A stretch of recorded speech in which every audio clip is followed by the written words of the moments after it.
What's good, YouTube? It's your boy Rosso back in the motherfucker. Hey man, we got a new Tommy G video, my nigga. Hey, today we got an interview with a hood serial killer. Let's see how this shit goes for Tommy G. Real nigga at heart. Real nigga at motherfucking heart. You did your first.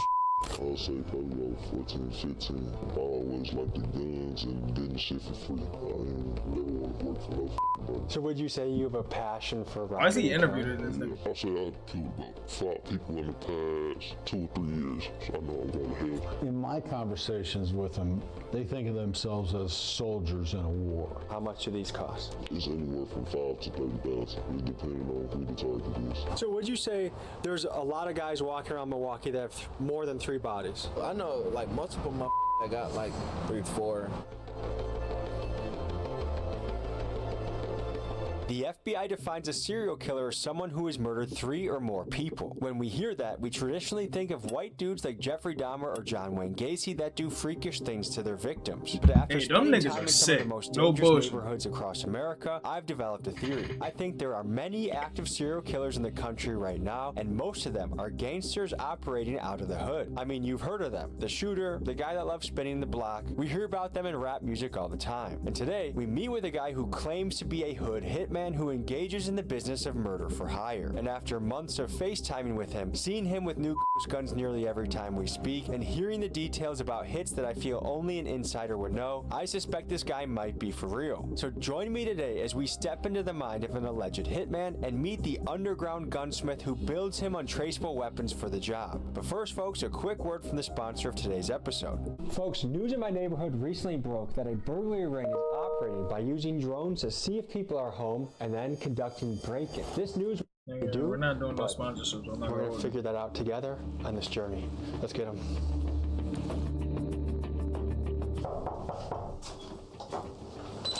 What's up, fellas? What do you go by? What do you got there? You know, just MVP with a switch on it. How do you guys feel about doing this interview? Nigga, why the fuck you gotta carry around that big ass switch for? You know, just MVP with a switch on it. How do you guys feel about doing this interview? Well, let's do it. We're finna see what's going on. I guess my first question is, what made you guys interested in doing an interview? Well, first of all, we want to spread the authentic news about everything. You know, it's a lot of fakers out here. What would you guys describe your profession as? I'm definitely a smacker. That's what we call it where I'm from.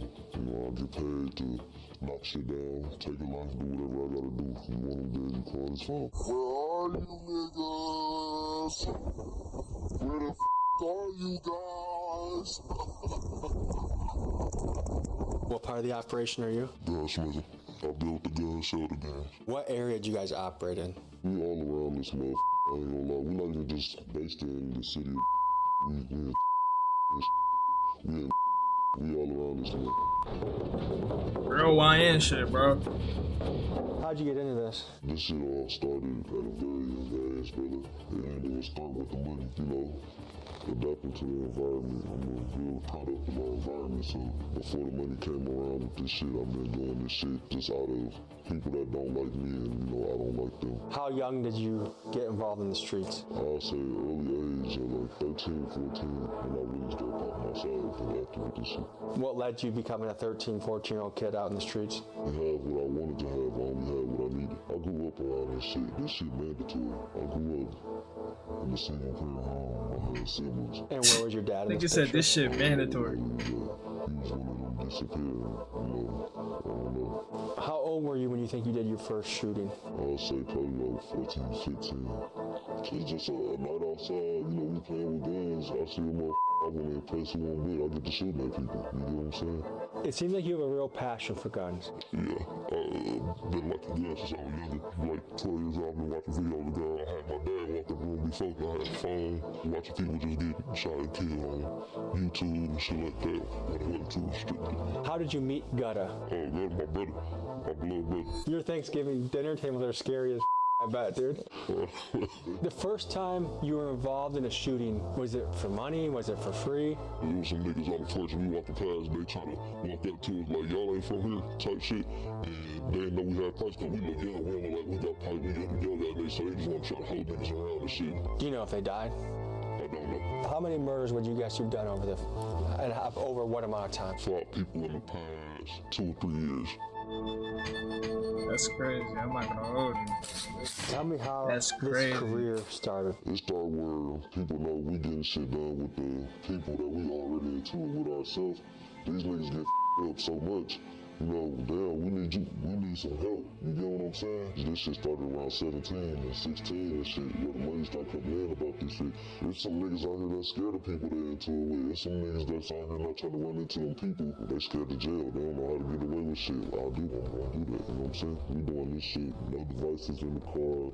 We covering up, we doing every precaution we gotta make. How do you know who it is that you're taking out? I did a real good study of details before I go out there and just start with people. You don't know innocent bystanders for no reason. They ain't the ones that paid for it. Mostly, are you taking out other street dudes? Yes, that's 99%. Tell me about your first murder for hire. I think I was like 17, 18. I got 6 bands out of it. Is there a particular... 6 bands as a murder for hire? Hold on, bro. Hold on. 6 bands? 6 bands? Hey, nigga, I'm ready. I'm ready, nigga. 6 bands? We ready. We ready. Okay. Particular hit you remember very well? Where some niggas, I had sold a gun too, they ain't want it. So he was like, I want my money back. And I'm like, no, I don't do refunds and nothing like that. And so he got snake talking shit on the phone when they told him.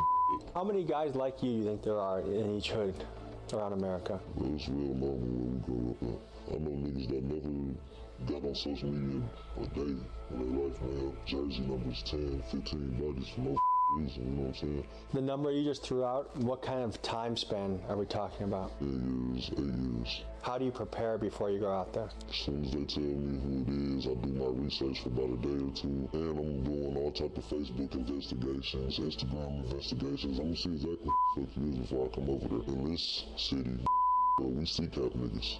They got all your information on there from when you got locked up.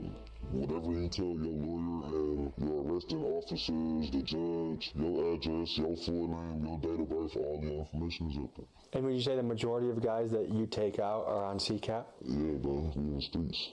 You come and sit up that motherfucker. Hey, that shit just shows you right there. You see how you studying niggas' addresses and shit, all this other shit to let you know about that specific person. They could have put that same effort into school, my nigga. That just shows you, bro, as a black man, bro, because both these niggas are black, bro. Black and stupid, by the way.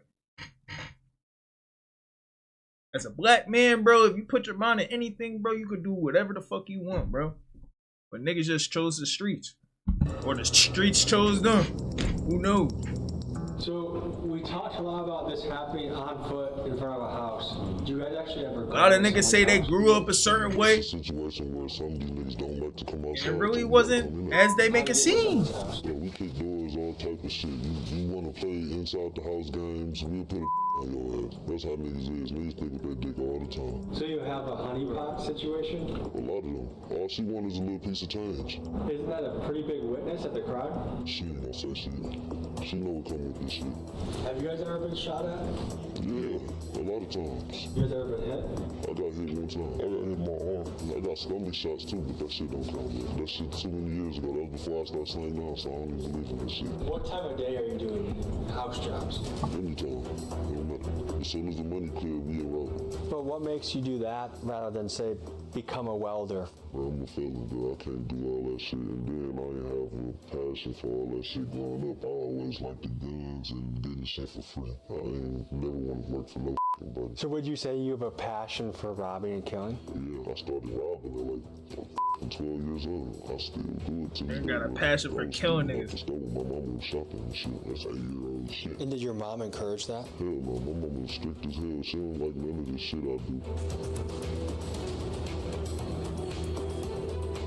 Can you give us an estimate of how many murder scenes you think you've seen in your career? Hundreds and hundreds. What is the legal definition of a serial killer? A serial killer is a person that kills in a series and not as opposed to like a mass murderer who walks into a school or a church and shoots as many people as they can. How many bodies does someone have to be considered a serial killer? You know, I would say that you have to have more than 2 or 3, 4. So this is one of those stories that's really hard to verify. Fentanyl dealers, hey, send me the fentanyl. I can see it on FaceTime. It's easy. Every time I call this guy, he has a new ghost gun. The last time I called him, he had a rapper's chain that he had, I guess, stolen by force at gunpoint. So he definitely does shit. The question is, are his numbers inflated? So we're going to talk to some street guys that I think can give us some clarification that maybe this guy's legit, maybe he's not. Hey, Because I Tommy really G, don't know. I'm any not gonna story. lie. You might be on the hit list next. And wish death on Yeah, me. you smart for putting on that vest. Nike Tech today. What's up, Jake Ritz? How you doing, brother? Good to meet you.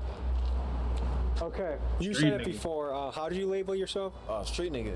I wanted to get a couple Street nigga. You can say opinions. nigga. No, I can't. But I wanted to get a couple opinions on this alleged hitman that I've met. If someone wants someone dead, does it make sense to go outside of your clique and ask someone that you don't even know to You know bring what I'm you in? saying? That's what I was saying more than the personal relationship shit. Like, they have to really know each other to even put that trust and say, oh, I trust bro And to I go feel like you gonna really and pay not tell on me. because niggas can't keep their mouth shut anyway. So nigga know about know.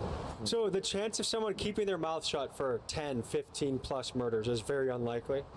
I ain't never seen shit like that. Like here, I done seen nigga get 5 and over the course of 20 years. Do you know that to be considered a serial killer, that means 3 bodies or more? So would you say there's a lot of guys walking around Milwaukee that have more than 3 bodies? I know like multiple motherfuckers that got like 3, 4. What to you are the key parts of having a successful mission? You can't have your identity shown. Wear some outstanding shit like wear a wig or some shit. Wear big ass saggy clothes or some shit like that.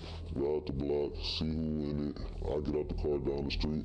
We walking up to this motherfucker and fucking everybody up on the porch. I'm gonna snake some more money for this extra body. You kill the whole family. We gonna fuck them up. It depends though. I ain't trying to do shit to no kids. They also say that when there are witnesses around the guy that they have to hit, that they also sometimes take out the witnesses. Is that common in a hood hit? Not super common, really, because it does happen, but killing all of the witnesses is not typical, I would say, in gang hits, because there might be 20 people on the street. who What is you're this nigga? counting on there is the high likelihood that people are just not going to cooperate with the police. For those doubting that somebody can get away with multiple bodies, consider this. In many cities across the United States, the clearance rate, or in other words, the solve rate for murders, can be ridiculously low, especially during the early 2020s COVID period, which was a golden era for getting away with crime. For example, in recent years, Chicago has had clearance rates as low as 30%, and Flint, Michigan as low as 21%. And keep in mind, in gang-dominated neighborhoods, these are places that typically don't work with police. So to me, the idea of someone getting away with a few murders, while shocking, is certainly plausible. If their goal is to remain under detection by killing everyone at a scene, does that not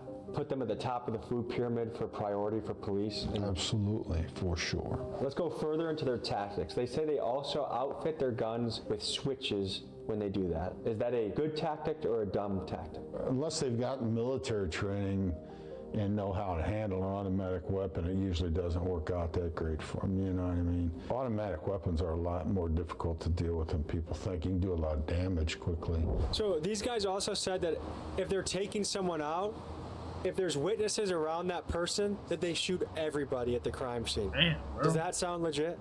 That's what you supposed to do. That's what you should do. I mean, I wouldn't say you should. I mean, it's not what you should do, but if you want to get away, that's what you gotta do, I feel bro. It's like part of the so game. That turns one shooting into a mass shooting. Exactly. You don't think that brings a lot more attention to the scene? It probably do, but it's a murder already, so what do we care? How much do these cost? It's anywhere from 5 to 30,000. It depends on who the target is. What's typical?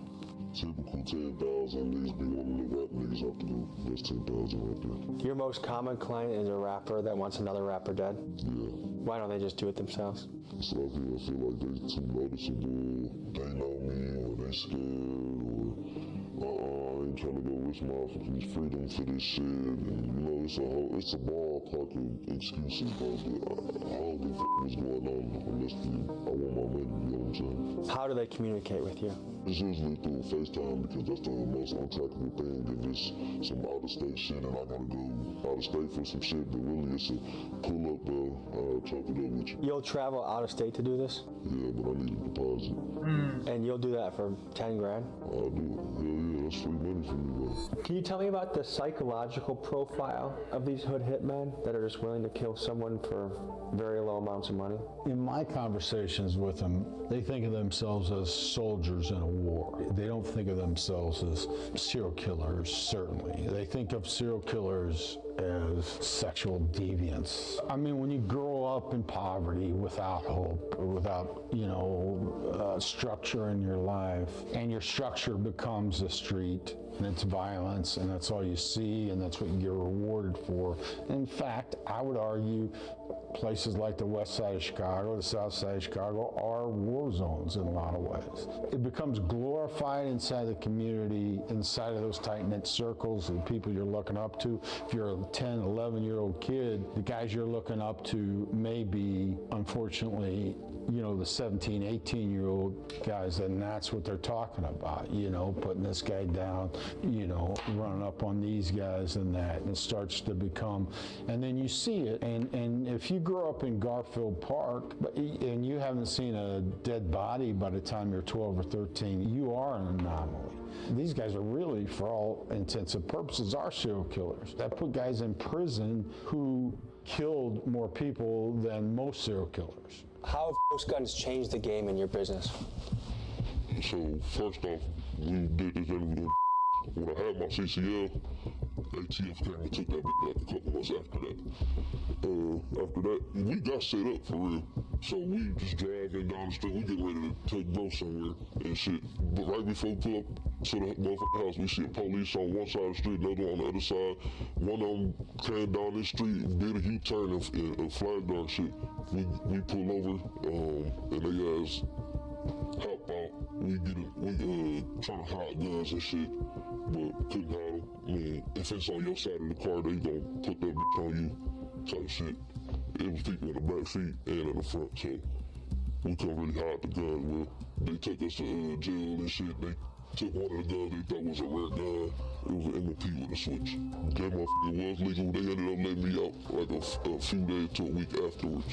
They kept the gun and shit. They ain't trying to release no guns to me. And right now the site that I got the FRT from, they ain't selling them no more until the ATF investigate the device, how it worked for real. But the ATF connected a lot of guns that were used in murder weapons to you? Yeah, I had a lot of guns out there when I got at least over. How the fuck is this nigga not locked up yet? My name out there in Texas. What would you do with a gun after a hit? Immediately sell it. It'd be posted before the shit even happened. I'll have motherfuckers lined up for like the next day or the same day, and it'll already be sold. They also say they ditch guns in bodies of water, or they break the guns down, scramble the parts, and resell the different assembled guns to YNs. Do you think that is a good strategy to get rid of the guns? Getting rid of the gun in bodies of water or whatever is generally a good strategy. Reusing them is a less of a good strategy because you always run the risk that there's maybe some common denominator with a piece that is led back, you know what I mean? What do you think is unique about your approach that has allowed you to stay away from law enforcement? Bro, I done got investigated for this shit before, multiple times, but like I said, them phones and the motherfucking hidden identities and camera actions and shit like that, that'd be the thing, bro. What do you mean by hidden identities and camera actions? Like, don't catch yourself on fucking camera, stupid. And then, when you get this hit with this outfit, you never wear it again. And I always tell people you wear a different size shoe as you run away from the crime. Forensics, they taking down every detail possible. DNA, shoe sizes, you know what I'm saying? The guys I'm interviewing. You see how much effort these niggas put in this shit? This is what I mean, bro. These niggas can put their mind into anything else, bro, but they choose the streets and to be a hitman. It's just the environment they grew up in, bro. They could have changed, bro. They could have changed. Guns that they mill themselves, which we watch them do. They never touch the body of their victim. They sometimes wear shoes that are different sizes to each crime, and they never carry a cell phone during the crime. How would you grade their killing strategy? That's a good strategy. Yeah, A+, You're man. taking a lot of the forensic stuff out of it, right? Cell phone towers now have been for a long time. If you can track a suspect's cell phone to a scene, that's really good circumstantial evidence based on other factors, weapons, all of that. If all of that is true, then yeah, they're. But you could read that in a book, you know what I mean? I've traveled to a lot of different types of people, cultures. I've pretty much seen it all in the United States. One observation I've had is that backdooring, you don't find it anywhere else more than in a black hood. People willing to kill each other, willing to rob their friend for like the lowest amount of money. Like you don't see that in Asian neighborhoods, you don't see that in white neighborhoods. What do you think that is?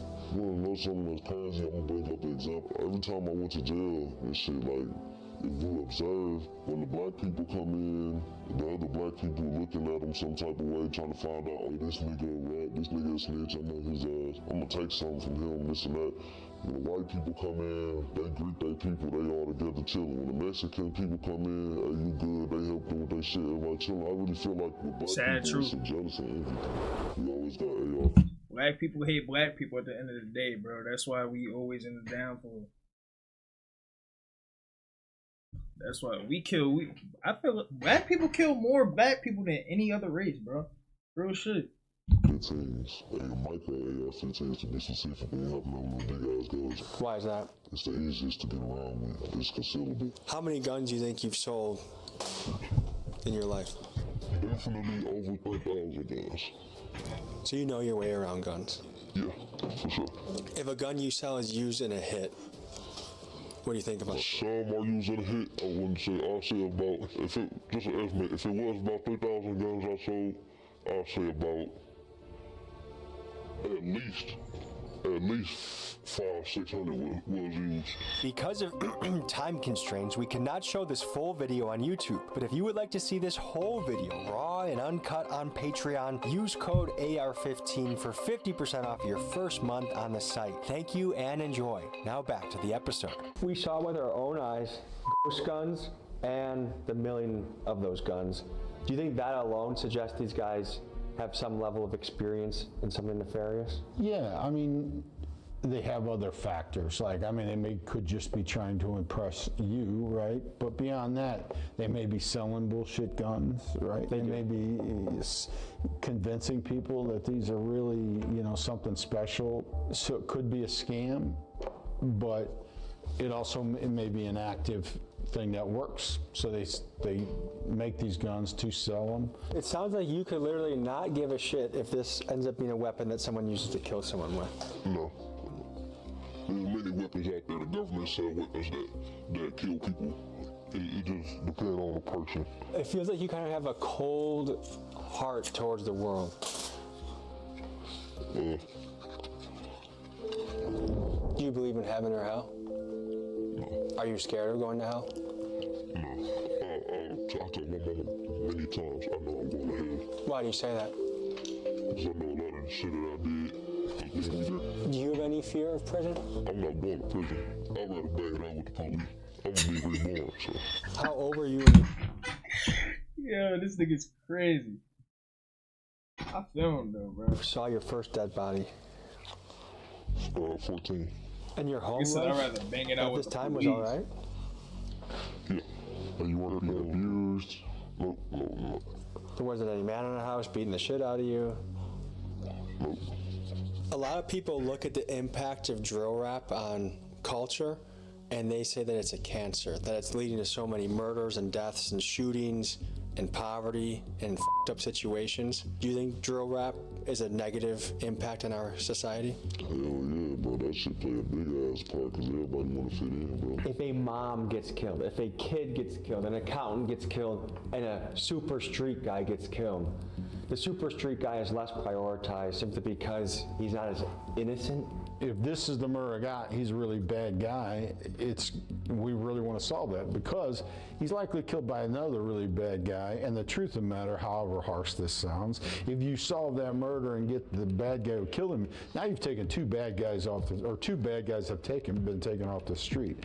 We're going to get more cooperation if some mom who's walking home with her groceries gets caught in a crossfire. We just are, because even the neighborhoods that don't want to cooperate as much with us are going to be more cooperative, because that's wrong on its face. Where, you know, if you're living in some of these really challenged, underprivileged neighborhoods, and you're just trying to get by life day to day, mind your own business, stay alive, and the guy you know who's the bad guy down the street gets shot, it's like, I mean, I've had these very specific conversations with people like, come on, detective, I mean, that guy's been a pain in my ass, been a pain in the neighborhood for years, and now he's gone. You want me to put myself at risk to help you out? Would you? I mean, you know, like, and how do you argue that point? Tell me more about the attitude of, like, we gotta do what we gotta do, as if, like, you have no other options. At some point, we ain't had no other options, and then it's just at this point now, we got somewhat of an option, but we so deep in this shit, like, changing up now, what the for? Because it's already really, like, doing for real, for real.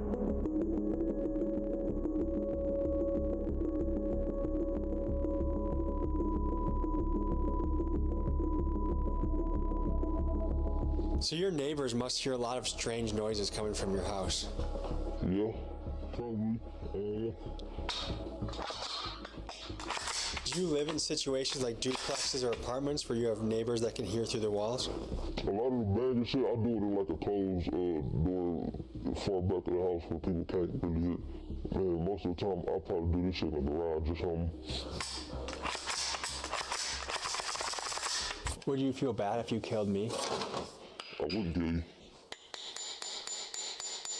Why not? What if someone paid you to do it? I'll kill them for trying to pay to do it. My dog. So obviously we don't want anyone to die in the filming of this video, so we're gonna do a recreation. I asked them to simulate what does a real life call look like if you're negotiating a hit. So what you're about to see is that. It's playing dice.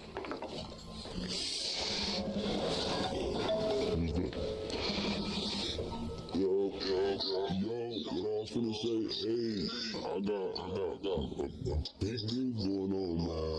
There's a lot of money on the floor right now. I need y'all to meet me at the big house. Alright, bet. Shit, I'm still we on the way. Alright, bet, make y'all wait, be here in like 5 minutes. Cool, bet. Yeah, now we going. What's that word, brother? Yo, brothers, what's going on? We chillin', man. What we talking about today? Man, I got action for you boys. So, shit. I've been getting this nigga name. Shit. Dick. This nigga been running off and shit, though. Yeah, cause people be on and shit. But I think he really be at his big house on I'm finna show you a picture, matter of fact. Here you go, right here. Got a couple of them. Let's see the whole page on this nigga from. Why is this nigga's face the only nigga's face that's covered? I just peeped it. I know him from around the way, brother. You do? You be cool, seen it at the address. This is his last name. It's safe.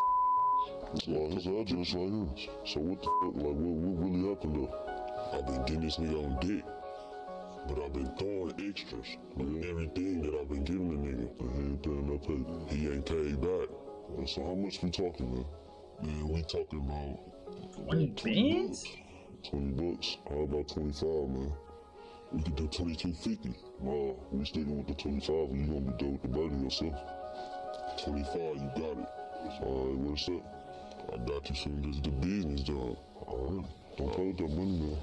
You know how this shit do. What is it like taking someone's life? It's really normal, but it's gonna be on your mind all the time. If you take a motherfucking life, like same day, next day, your ass don't wanna really go outside. You gonna feel like weak, like damn, why I do this to this motherfucker? But you feel regret usually for the day or two after? Yeah, cause you gonna see your family online crying and shit, and some of these people you might not even know you can really be related to, cause it happened before. Has there ever been a job that's haunted you or woken you up at night thinking about it?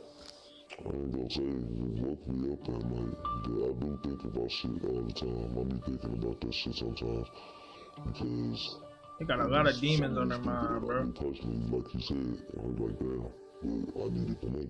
It's backdoor as a bitch, but I grew up around backdoor ass shit. What do you think about that somebody's life was worth money for you? I don't think too much of it, but because they'd do the same to me if they had the opportunity to. What do you see the next 10, 15 years? I see myself in the next 10, 15 years at a point in life where we don't gotta do this shit. I don't wanna live in the United States no more. I gotta get the fuck out of here because my face is too bad. Rich as hell in another country. Folks, that was a wild episode. I just want to say there's things that I cannot show on YouTube, texts I've gotten, videos I've gotten, but I feel confident I delivered exactly what we said in the title. I'll just leave it at that. Appreciate you guys. See you next week. Peace. Hey man, that was a crazy ass video, bro. How y'all niggas feel about this shit? The hood serial killers, bro. That shit was a crazy ass video. To be honest, that whole video I really wasn't trying to say too much, bro. I was really trying to listen, to be honest. Because at first I thought this shit was kind of like a skit. Because why would two hood serial killers agree to do this shit with Tommy G, bro? To be honest. I wonder how much this nigga Tommy G paid them to do this video. Anyway, bro, hopefully y'all niggas like this video. Hopefully y'all niggas like this video and maybe we could do more, bro. Make sure y'all niggas like, comment, subscribe if you're new. I'm out.